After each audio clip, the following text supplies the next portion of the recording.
नमस्कार दोस्तों। ओम श्री गणेशाय नमः। आज जो है गुरुवार है और आज हम सुनेंगे 9वां अध्याय। तो इससे पहले कार्तिक महात्म्य के 8 अध्याय मैंने अपने चैनल पे अपलोड करके रखे हैं और आप मेरे चैनल पे जाकर उन्हें देख सकते हैं। और आज हम सुनेंगे 9वां अध्याय।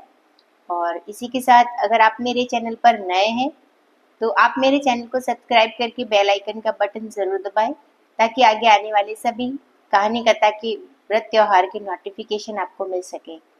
तो चलिए शुरू करते हैं। बोलिए कार्तिक माता की जय। 9वां अध्याय। राजा पृथु ने कहा, हे नारद जी, आपने कार्तिक मास के व्रत तुलसी की जड़ में भगवान विष्णु का निवास बताकर उस स्थान की मिट्टी का पूजन बतलाया है। अब मैं भी श्री तुलसी जी का महात्म्य को सुनना चाहता हूँ। और तुलसी कहा और कैसे उत्पन्न हुई ये बताने की कृपा करें।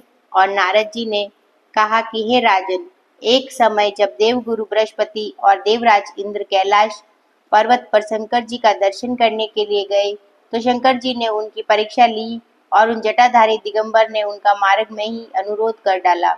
यद्यपि वे तेजस्वी, शांत, लंबी भुजा वाले और चौड़ी छाती वाले गोवर्ण अपने विशाल नेत्रों युक्त तथा सिर पर जटाधारी वैसे ही बैठे थे, तथापि इंद्र ने शंकर जी को न पहचान उनका नाम, धाम आदि परिचय पूछा और कहा, शंकर जी अपने स्थान पर ये क्या कही गए हैं? और इस पर उस तपस्वी ने कुछ भी नहीं कहा, परंतु त्रिलोकीनाथ ने ऐश्वर्य से भरभित होकर और इंद्र कब चुप रहते और उन्होंने क्रोध से भुड़क कर कहा, अरे मैं पूछता हूँ कि तू उत्तर क्यों नहीं देता?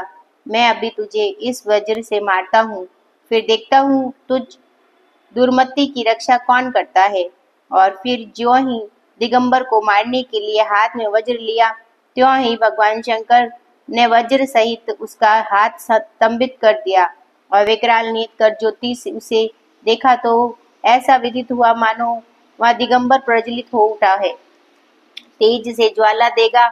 और भुजाएं स्तंभित होने से इंद्र के क्रोध और दुख का अंत न रहा, परंतु ज्यों ही बृहस्पति जी ने उसको प्रज्वलित देखा, त्यों ही अपनी बुद्धि में उनको भगवान शंकर जानकर प्रणाम किया और इंद्र को भी उनके चरणों में गिराया। फिर बृहस्पति जी बोले, हे दीनानाथ, अपना क्रोध रोक कर इंद्र का अपराध क्षमा कीजिए। बृहस्पति जी के वचन सुनकर महेश्वर गंभीर वाणी से बोले, मैं अपने नेत्रों से निकले क्रोध को कैसे रोकूं?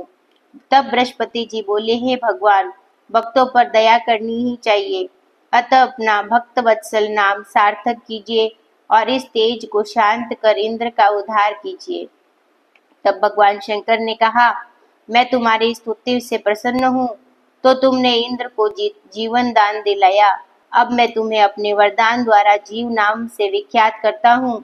मेरे नेत्रों की अग्नि अब इंद्र को पीड़ित नहीं करेगी। ऐसा कह शंकर जी ने अपने हाथ में माथे से निकले हुए तेज को लेकर क्षीर सागर में डाल दिया। फिर लीलाधारी भगवान अंतर ध्यान हो गए। इंद्र और बृहस्पति दोनों भय से मुक्त होकर परम सुखी हुए। इस प्रकार जिनको जानने की इच्छा थी उन्हें जानकर इंद्र और बृहस्पति अपने स्थान को चले गए। तो ये था दोस्तों 9वां अध्याय। और